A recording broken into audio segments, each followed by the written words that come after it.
자, 다음에 42번부터 43번 보도록 할게요. 자, 42번 밑줄 친 부분에 나타난 나의 심정은 이라고 나와 있는데요. 일단 우리 이거 나의 심정 볼 때 푸는 방법이 있었어요. 또 한번 볼게요. 자, 1번.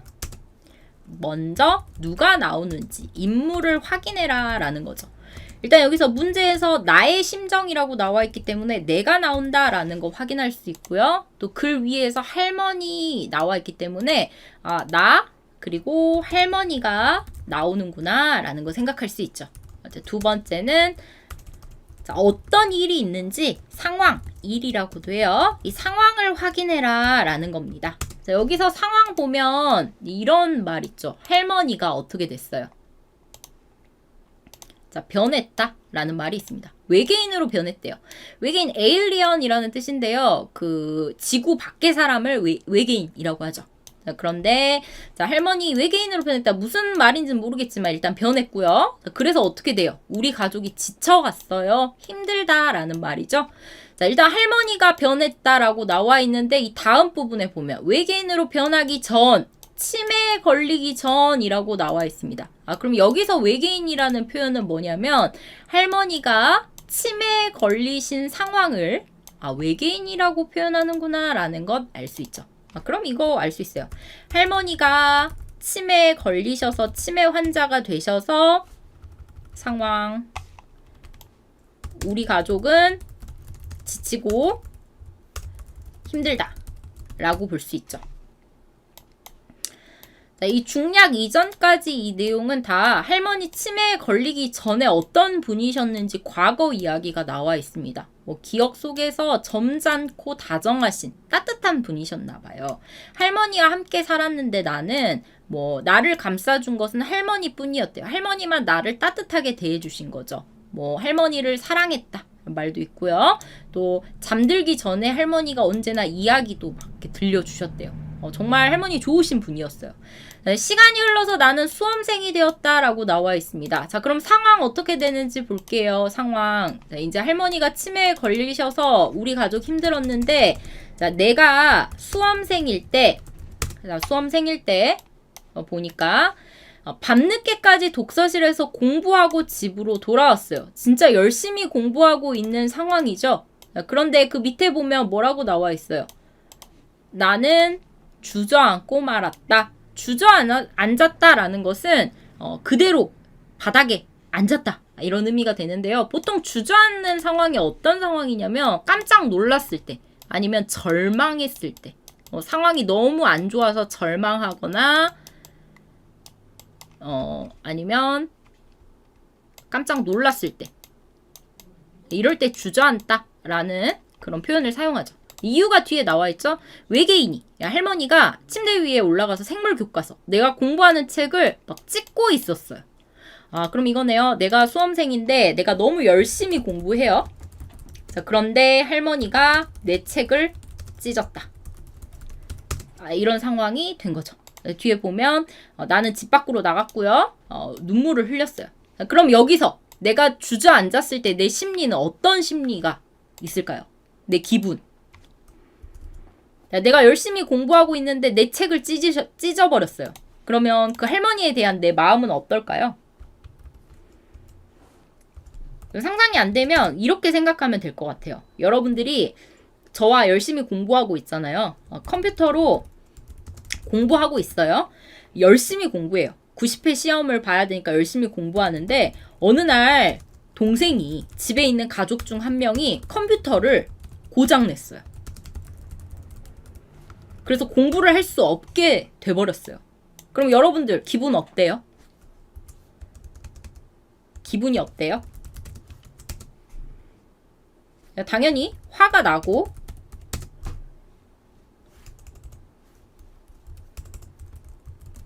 화가 난다. 뭐 절망스럽다. 뭐 슬프다. 이렇게 볼 수 있겠죠. 그렇죠? 릴리님 화난다. 볼 수 있겠죠? 답은 1번입니다. 분하다. 왜요? 분하다, 화나다 라는 뜻이에요.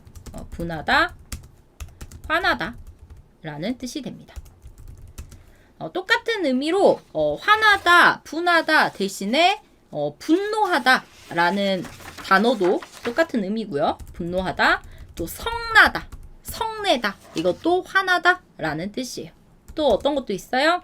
뭐 노하다 이것도 화나다 라는 뜻이죠. 또 언짢다 라는 것도 이렇게 많이 화난 건 아니지만 불편하고 기분이 나쁘다 라는 의미로 언짢다도 화나다와 비슷한 의미라고 볼 수 있습니다. 이렇게 다 의미가 비슷하다 라고 생각하시면 돼요. 뭐 나머지는 여러분들 아실 것 같아요. 안타깝다, 의심스럽다 라는 건 아실 것 같은데 어리둥절하다만 조금 모르실 것 같아서 어리둥절하다만 좀 보도록 하겠습니다. 자, 어리둥절하다 라고 하면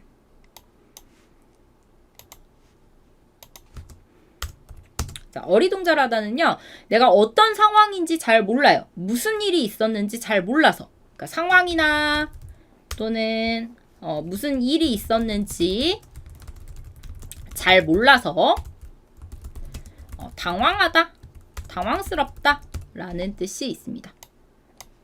어리둥절하다와 비슷하게 뭐 얼떨떨하다도 같은 의미예요. 잘 몰라서 당황스러워, 좀 생각하지 못해, 생각하지 못하고 멍해, 멍하다 이런 의미로 어리둥절하다, 얼떨떨하다 라고 볼 수 있죠. 근데 여기서 지금 나는 상황을 잘 파악하고 있죠. 할머니가 내 책을 찢었네? 아, 화나! 이런, 그래서 주저앉은 거예요. 그래서 이 얼떨떨하다, 어리둥절하다는 맞는 답으로 보기 어렵습니다. 1번이 답이 되겠어요. 그냥 넘어갈게요. 넘어가서 윗글의 내용과 같은 것을 고르세요 보도록 하겠습니다. 제가 미리 이걸 좀 정리를 해왔어요. 같이 한번 보고 내용을 살펴볼게요. 먼저 여기 첫 번째가 치매 걸린 후에 할머니의 모습이 나와 있어요. 보시면요. 내가 중학교 졸업할 무렵에 할머니가 외계인으로 변했대요. 아직 이 외계인이 무슨 말인지 모르지만 뒤에 치매에 걸리셨다라는 의미였죠.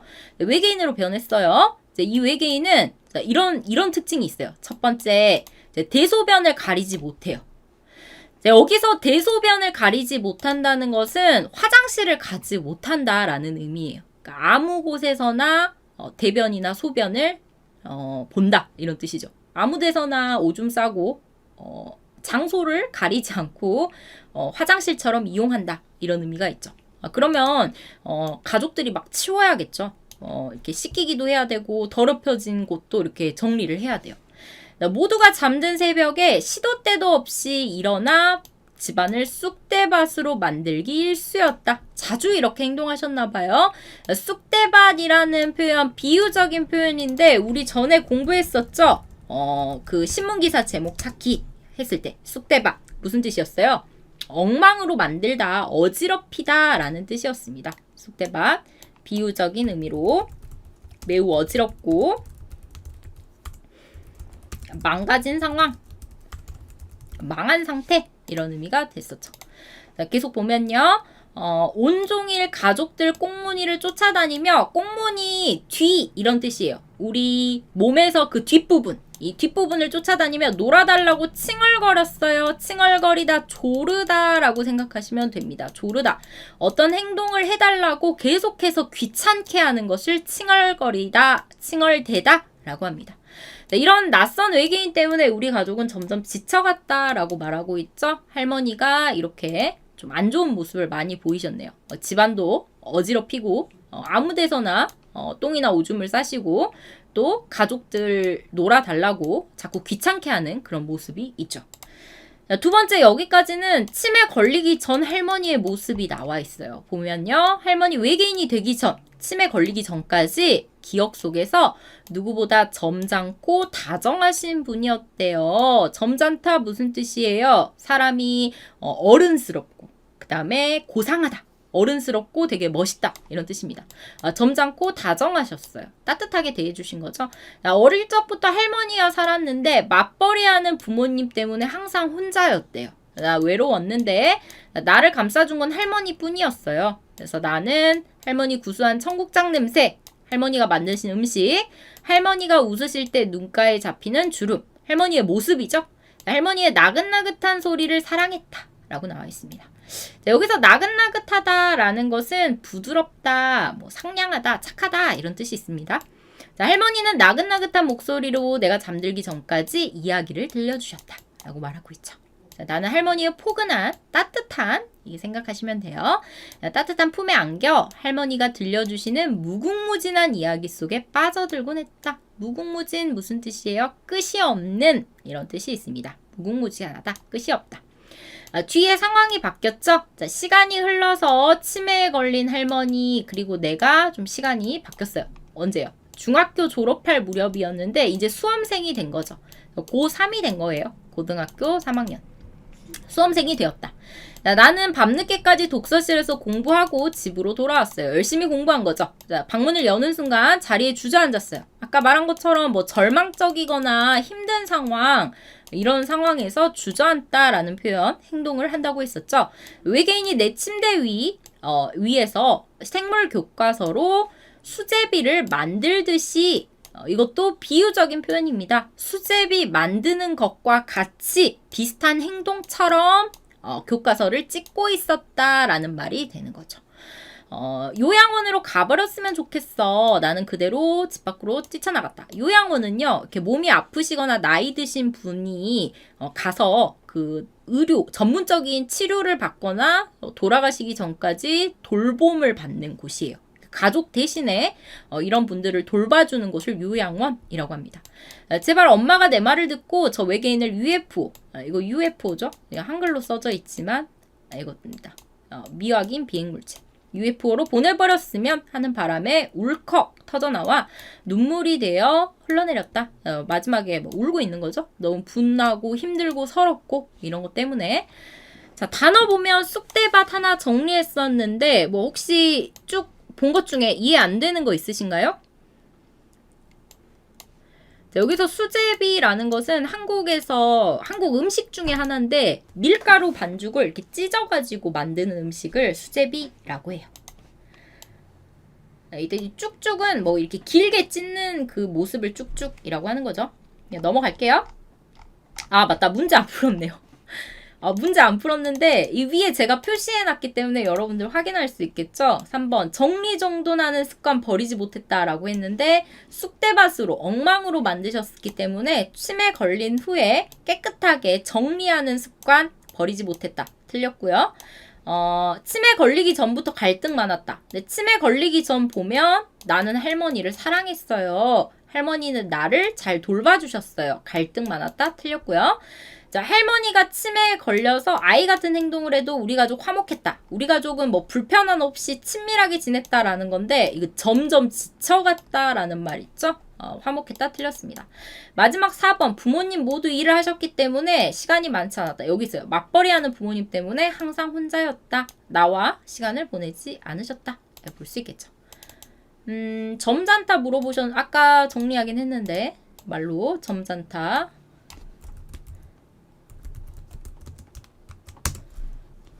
점잖다는 의미 뜻이 사람의 성격이 바르고 본받을 교양이 있다. 이렇게 보면 될 것 같아요. 교양이 있다. 뭔가 약간 예를 들면 귀족처럼 행동이 항상 바르고 그 다음에 사람들 앞에서 잘못된 행동을 하지 않고 좋은 말과 행동을 하는 사람들 점잖다라고 합니다. 이해되시죠? 또 있으신가요?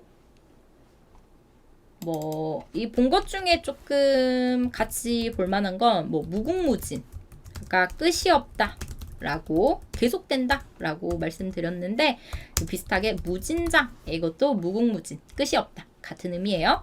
정리정돈이란 단어도 나왔어요. 이거 정리하다, 뭐 깨끗하게 하다, 뭐 제자리에 물건을 두다, 물건을 제자리에 놓아서 정리하다, 이런 뜻이 있습니다. 정리정돈. 나긋나긋하다도 볼까요? 나긋나긋하다. 사람의 목소리 또는 태도, 행동이 뭔가 부드럽고 상냥하다.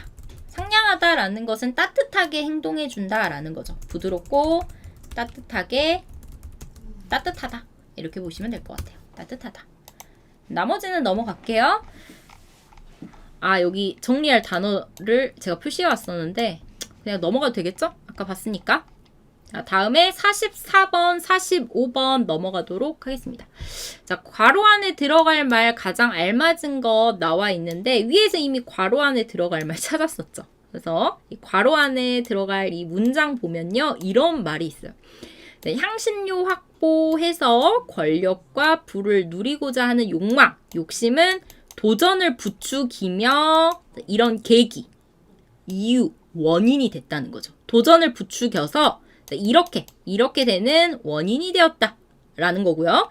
뒤에 보면 마침내 나와 있습니다. 아, 이런 원인 때문에 계기가 아까 근거, 원인 이런 뜻이었죠. 기회 이런 뜻이었죠. 자, 그래서 마침내는 일의 끝마침, 결과를 나타낼 때 쓸 수 있어요. 자, 여기 보세요.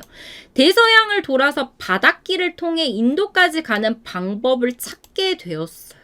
아, 이런 노력으로, 이런 원인 때문에 바닷길로 가는 방법을 찾았다 라고 나와 있죠. 같은 표현으로 뭐가 나와 있어요? 해양의 역사를 바꾸어 놓았다 라는 말이 나와 있습니다. 자, 그러면 결국 뭐예요? 향신료를 찾아서 뭔가 하고 싶은 그 욕심은 자꾸 도전하는 마음이 생기게 해서 어떤 결과의 원인이 된 거예요?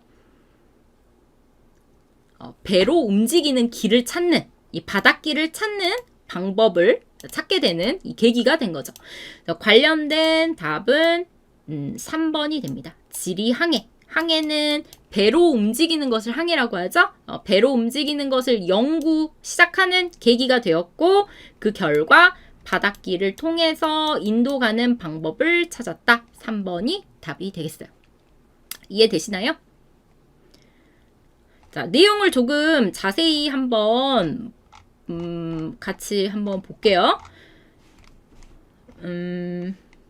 제가 이거 시간 관계상 먼저 정리를 한번 해왔는데 이렇게 보시면 될 것 같아요. 자, 내용을 같이 보겠습니다. 자, 옛날 유럽에서는 목축업이 주업이었어요. 주로 하는 직업 이런 뜻이에요. 주로 하는 직업이 목축업이었다. 뭐 돼지나 소나 이런 가축을 기르는 것을 직업으로 했기 때문에 육류 소비가 많았대요. 주로 고기를 먹었다는 거죠. 자, 그래서 귀족들은 그래서 신분이 높은 사람들은 후춧가루를 뿌려서 신선하게 저장된 육류에 매료되었대요. 아, 여기에 빠지게 된 거죠. 후추에 빠지게 된 거예요.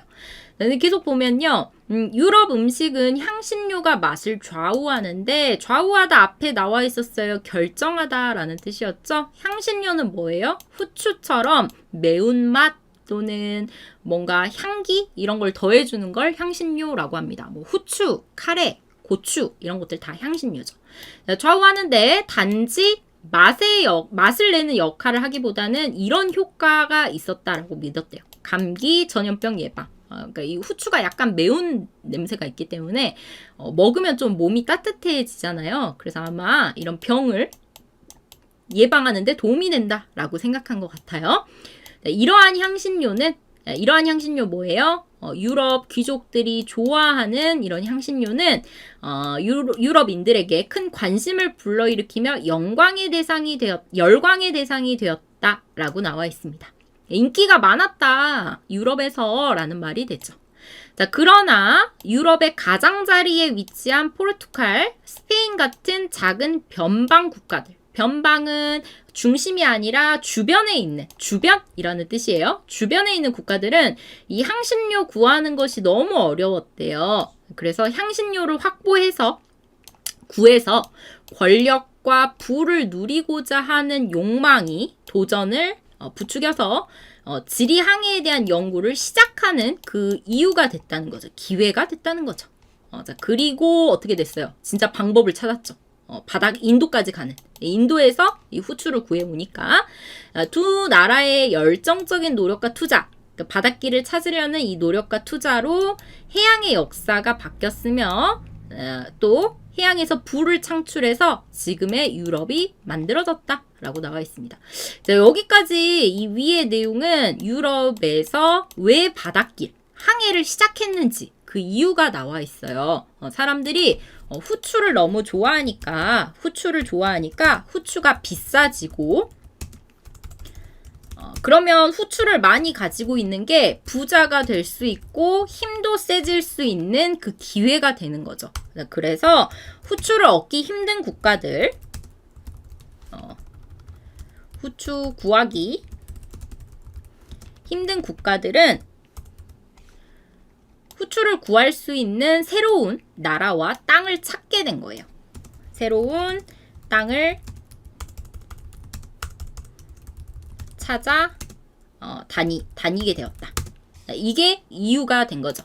자, 그래서 결과 어떻게 됐어요? 바닷길을 찾은 결과 해양의 역사가 바뀌었어요. 그래서 이제는 여러 나라에 같이 갈 수 있게 됐고요.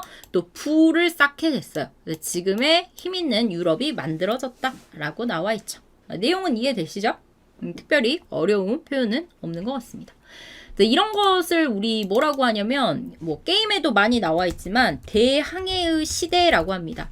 바닷길을 만드는 여러 나라들이 자기의 나라에 있지 않고 새로운 국가 무역을 할 수 있는 땅을 찾아 돌아다니는 배로 돌아다니는 시대, 이렇게 볼 수 있죠. 이렇게 대항해 시대가 시작이 되면서 이제 좀 비극적인 사건이긴 하지만 이것 때문에 유럽은 여러 식민지를 건설하게 됩니다. 그래서 이 식민지에서 본인들이 필요한 여러 가지 뭐 자원이라던가 아니면 뭐 금, 은 같은 이런 물질들을 원래 나라, 본국으로 이렇게 가지고 가게 되는 거죠. 그래서 이러면서 유럽은 강한 나라, 뭐 선진국이 되게 된다. 뭐 이렇게 볼 수 있어요. 이런 내용이 나와 있습니다. 넘어가도록 할게요. 릴리님이 4번에 비약적으로 획기적 무슨 뜻인가요? 4번 획기적. 이거 한번 볼까요? 1번 비약적, 4번 획기적. 이거 두 개 한번 볼게요.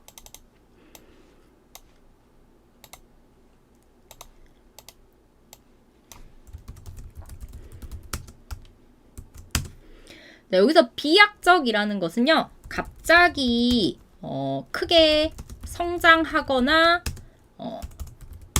뭐 높아지다, 향상되다, 실력이 뛰어나게 되다. 이거 비약적이라고 합니다. 뛰어오르다 이런 뜻이에요. 갑자기 빠르게 뛰어오르다. 다음에 획기적 보도록 할게요.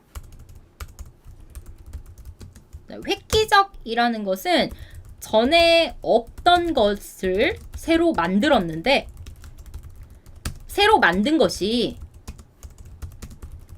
뚜렷하게 느껴질 만큼 대단한 이런 의미가 있습니다. 그러니까 어떤 것을 새로 개발하거나 만들었는데 그게 너무 뛰어나다, 대단하다라는 의미로 사용될 때 획기적이다라고 사용되죠. 이렇게 보시면 될 것 같아요. 뭐 비슷하게 획기적과 비슷한 의미로 기록적이다 이렇게도 볼 수 있습니다. 우리가 뭔가 뭐 역사에 기록될 만한 뛰어난 일을 했을 때 기록적인 폭우가 내렸습니다. 이전과 비교해서 너무 많은 비가 내렸습니다. 너무 크게 비가 내렸습니다. 라고 할 때 기록적인 폭우라고 하거든요. 근데 어떤 만든 물건, 발명한 것도 이전과 다른 너무 대단한 발전, 뛰어난 발전이라고 할 때는 획기적인 발전, 이렇게 사용하죠. 여기 보시면 될 것 같아요. 넘어갈게요.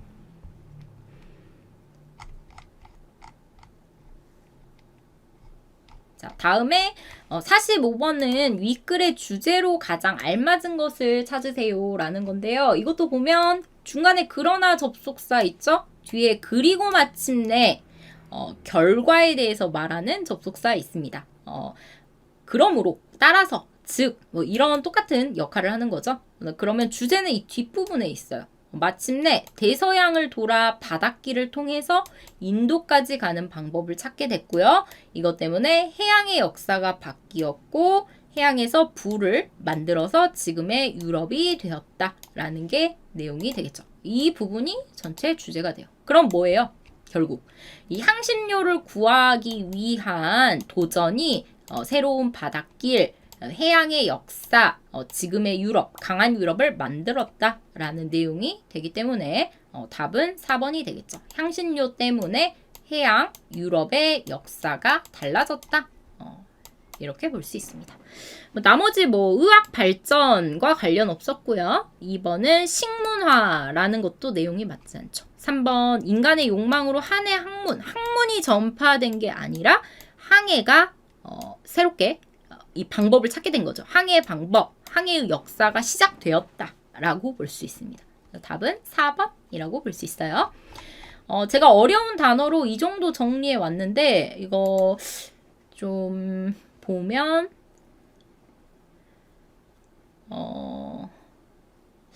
앞에서 봤기 때문에 좀 간단히 볼게요. 목축업이라고 하면 가축을 기르다.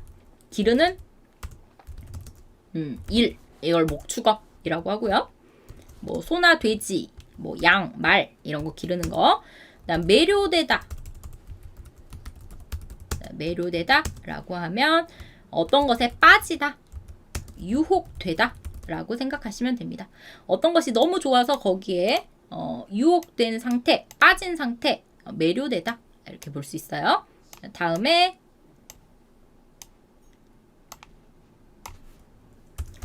향신료는 아까 말씀드렸죠. 매운 맛이나 향을 더하는, 매운맛을 내거나 음식에 향을 더하는 조미료. 대표적으로 카레, 여기 나오는 후추 또는 마늘, 고추 이런 것들 다 향신료라고 볼 수 있어요. 향을 더해주는 향이나 매운맛을 더해주는 재료 이런 뜻이죠. 그 다음에 좌우하다. 아까 나왔었죠? 어떤 것을 영향을 주다. 주어서 결정하게 되다. 이런 뜻이고요. 다음에 열광. 열광은 매우 흥분하다. 매우 좋아하다. 이렇게 생각하시면 돼요. 아까 변방도 했었어요. 변방 뭐였죠? 중심이 아니라 중심에서 멀리 있는 가장자리, 끄트머리 이런 의미가 있습니다. 끄트머리, 끝에 있는 부분 이런 뜻이죠. 그 다음에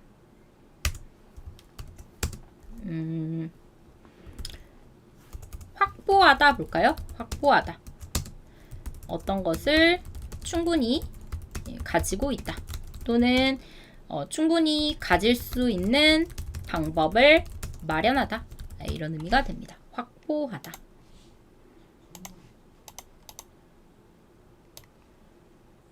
조금 줄여서 볼게요.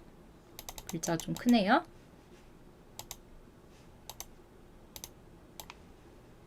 자, 다음에 이제 부축이다, 대서양 창출하다 이거 보면 되겠죠?